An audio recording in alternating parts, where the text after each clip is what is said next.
காதல் காதல் காதல் சீரியல்ல ஒரு ஷாக்கிங்கான ப்ரோமோ ரிலீஸ் ஆயிருக்கு. 2வது வாரத்திலேயே இவ்வளோ பீக்குக்கு சீரியல கொண்டு போறாங்க.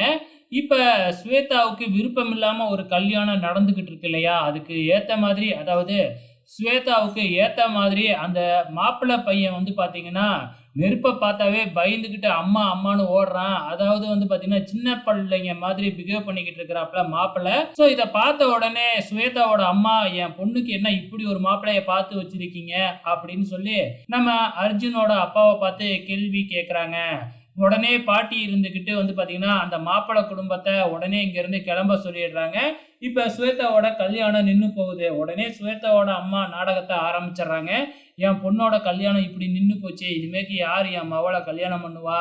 அப்படின்னு சொல்லி மணமேடையிலேயே அழ ஆரம்பிக்கிறாங்க. உடனே வந்து நம்ம அர்ஜுனோட அப்பா வந்து, "என் 3 பசங்கள்ல எந்த பசங்கள உன் பொண்ணுக்கு பிடிக்குதோ, அந்த பையனோட உன் பொண்ணுக்கு கல்யாணம் நடக்கும்." அப்படின்னு சொல்றாப்ல. ஏற்கனவே ஸ்வேதாவுக்கு நம்ம அர்ஜுன தான் பிடிக்கும். இப்ப ஸ்வேதா இது தான்டா சான்ஸு அப்படின்னு சொல்லி அர்ஜுனுக்கு கல்யாணம் பண்ணிக்கிறேன் அப்படின்னு சொல்லப் போகுது. ஸோ அர்ஜுன் எப்படி இதுலருந்து தப்பிக்க போறாரு அப்படிங்கிறத வெயிட் பண்ணி பார்க்கலாம்.